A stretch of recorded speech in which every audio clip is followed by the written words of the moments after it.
Amin. Dengan ini saya ijazahkan zikir maksurat, ya, maksurat terpendek 5 zikir. Orang yang baca ini, yang terakhir ini, subhanallah, ini tidak akan miskin seumur hidupnya. Tapi berzikirlah ini bukan karena takut miskin, tapi karena ingin mendekat kepada yang maha kaya, Allah subhanahu wa ta'ala. Dari online. Baik. Wah, canggih amat antum pakai online. Baik, ini ada berapa waktu lagi? 5, 10? Baik, ini ada pertanyaan ya. Pak Lukman Hakim, Pak Ustadz, syukran materinya. Bagaimana realisasi ibadah mahdhah? Ibadah mahdhah itu ibadah murni dengan ghairu mahdhah, ibadah yang tidak murni. Contohnya ngaji. Ngaji ini kan ghairu mahdhah. Apalagi kita kerja niatnya menafkahi keluarga, itu ibadah, Pak. Itu ibadah juga. Disebut ibadah ghairu mahdhah, ibadah yang tidak murni. Apa yang kita harus lakukan dalam merealisasikan ibadah mahdhah dan ghairu mahdhah, ya? Di mana kebanyakan kami adalah orang awam. Nah, jadi beliau lagi bertanya tentang cara menerapkannya.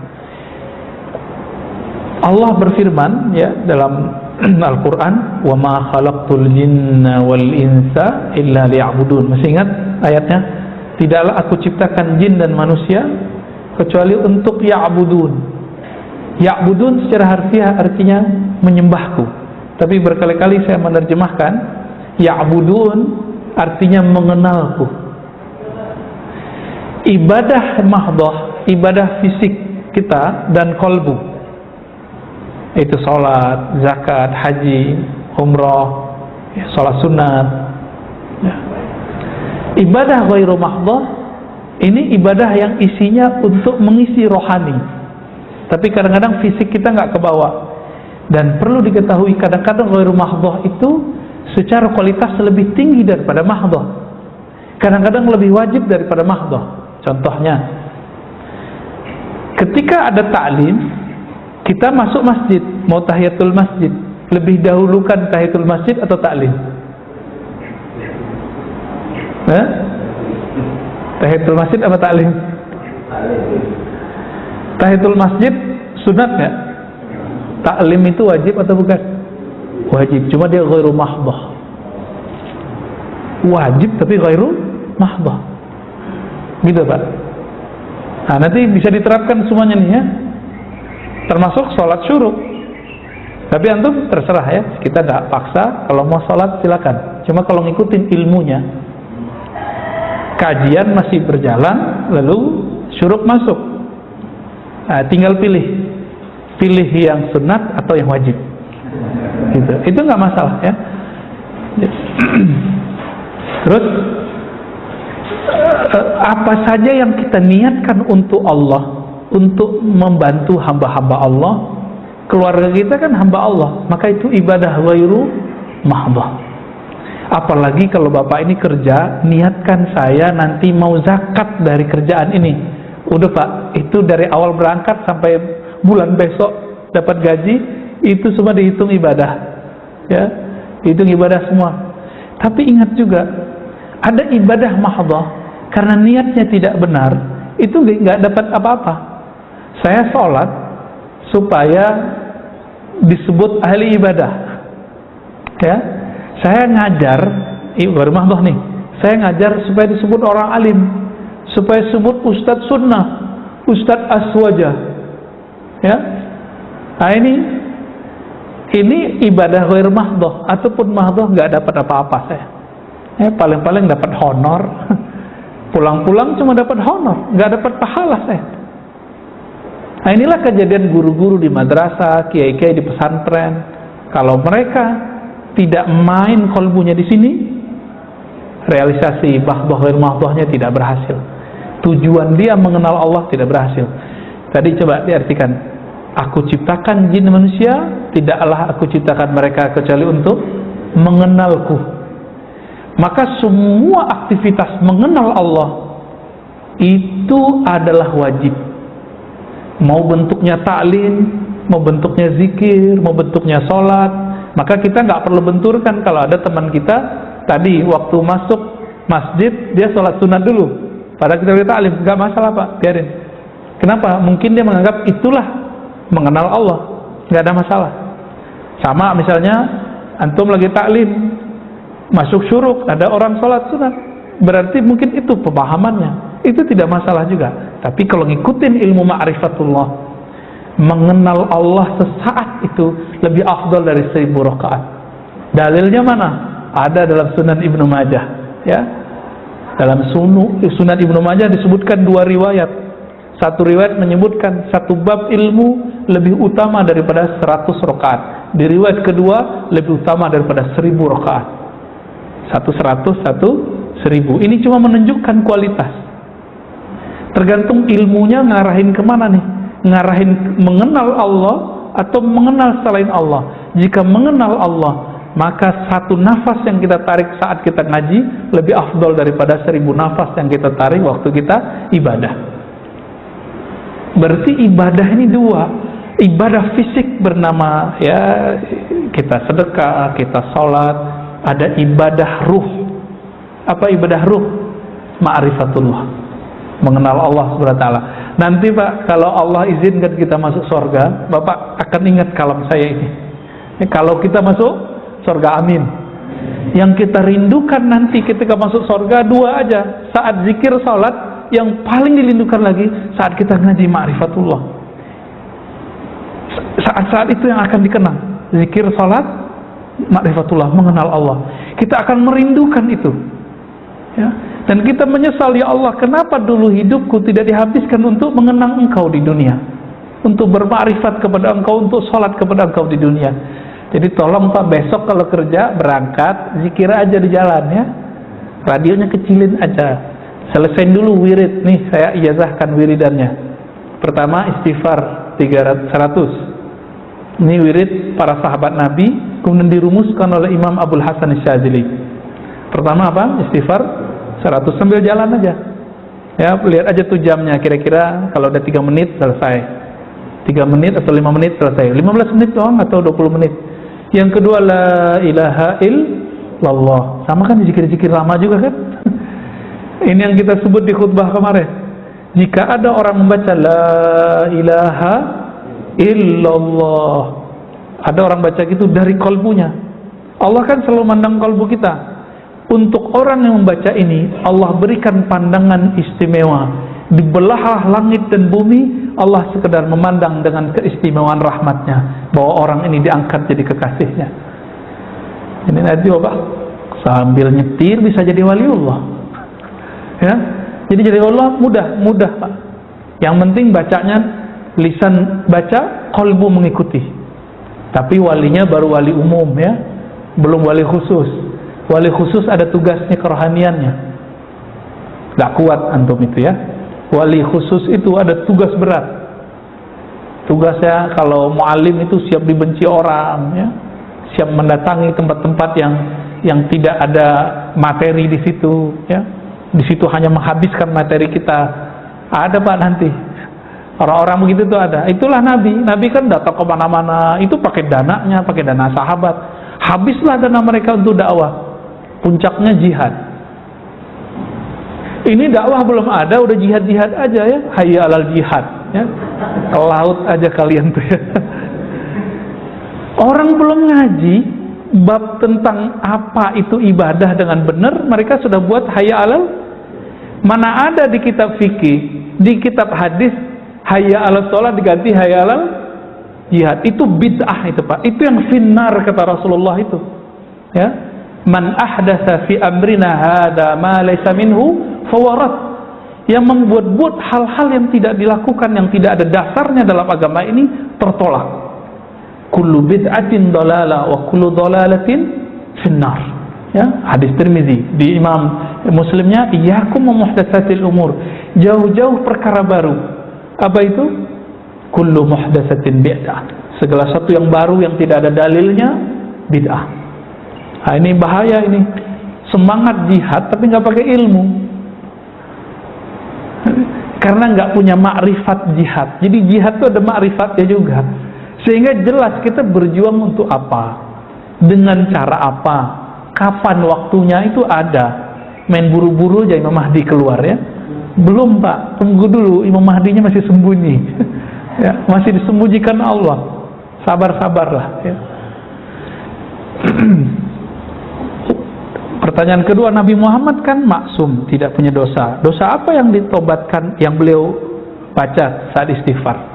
Itu dosa yang disebut dalam hadis, innahu la yughanu ala qalbi. Hadis ini sahih ya.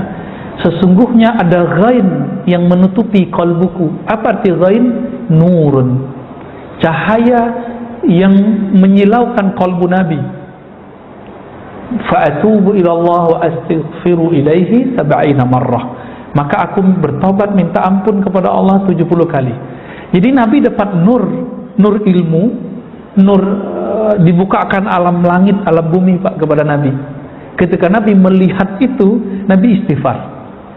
Kalau kita kan pengen ya, penasaran ya ngeliat alam lainnya. Bener. Penasaran nggak ngeliat surga? Nabi ngeliat surga, itu yang disebut ghaib. Nabi ketika dibukakan oleh Allah, tersingkaplah ini surga, ini neraka. Disebutkan dalam hadis Imam Tirmizi, Imam Bukhari. Ketika Nabi lagi mimpin sholat, tiba-tiba beliau maju ke depan dan tangannya kayak memetik sesuatu, tapi tiba-tiba beliau mundur, kayak ketakutan sesuatu.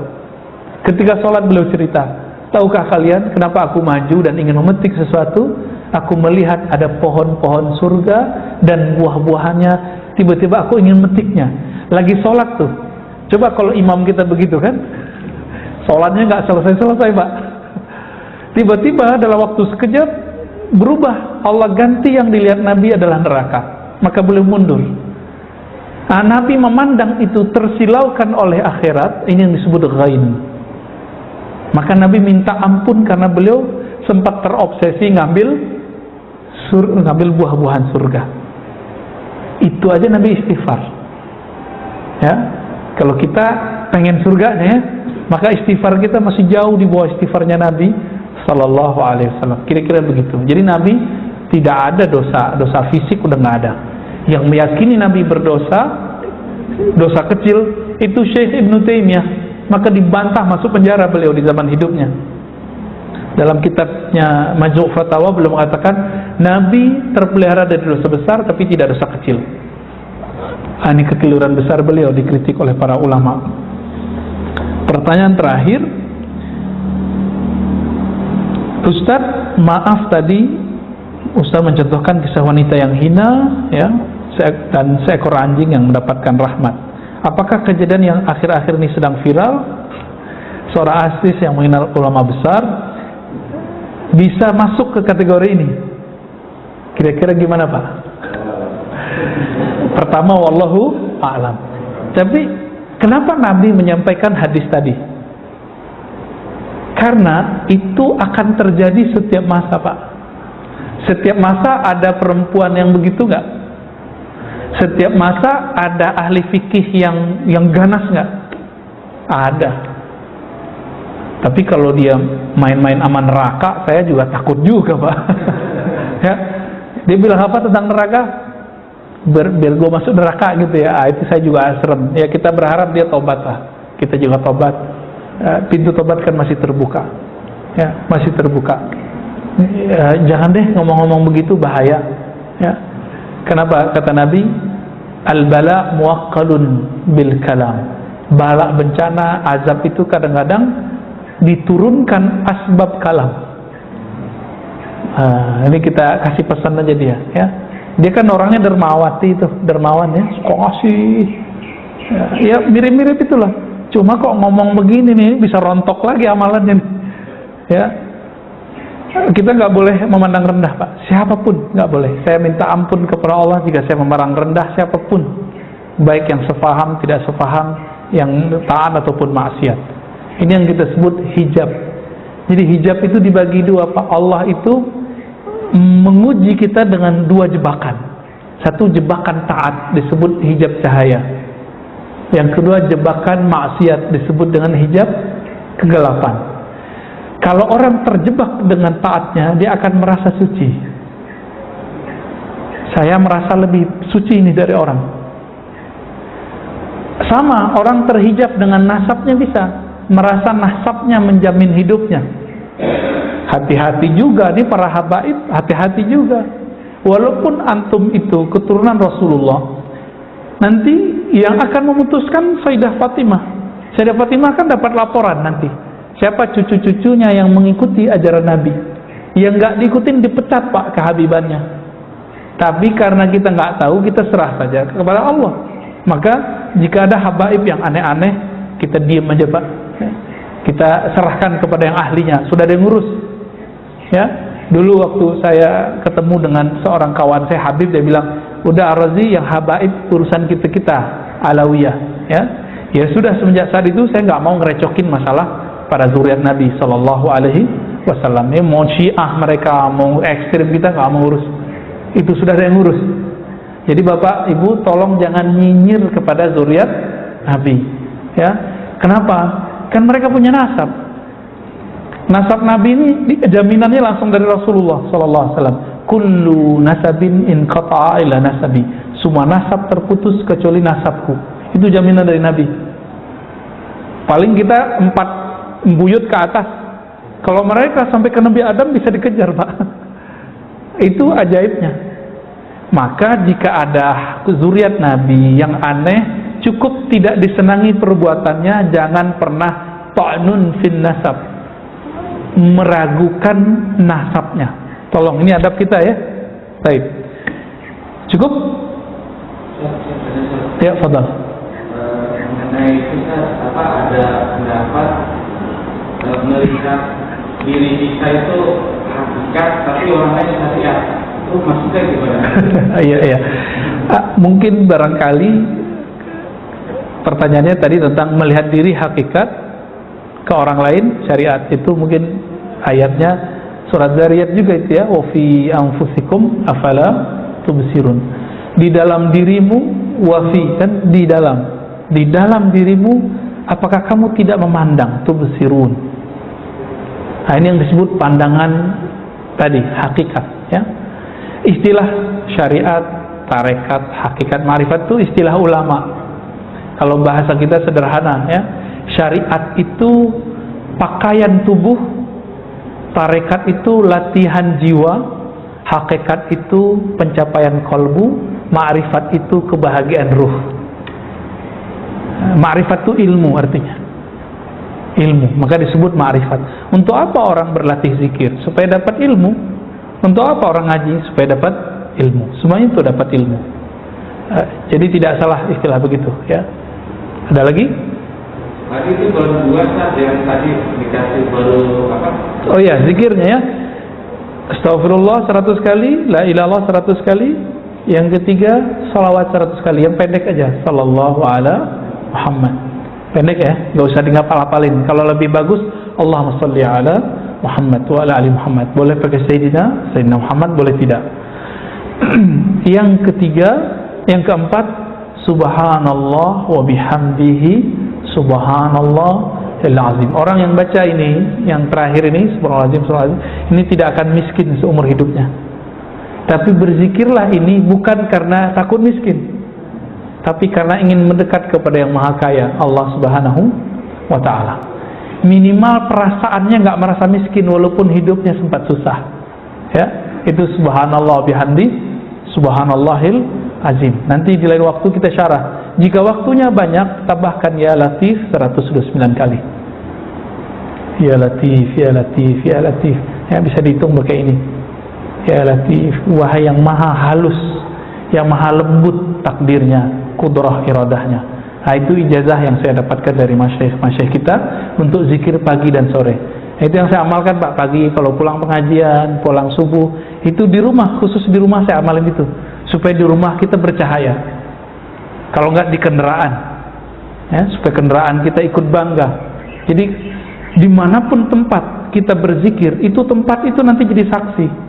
Dan mereka mengatakan, wahai benda-benda selainku, saksikan bahwa aku sedang ditempati oleh orang yang berzikir. Begitu dalam riwayat Imam Ibnu Mubarak dan hadisnya hasan. Semoga kita termasuk yang mereka banggakan itu. Amin. Dengan ini saya ijazahkan zikir maksurat ya, maksurat terpendek 5 zikir Astaghfirullah, la ilaha illallah, sallallahu ala Muhammad, subhanallah bihamdihi azim, ya latif, sebagaimana saya diijazahkan guru-guru kita. Ya, ala hadzal niyya wa lima syekhina al-Fatihah.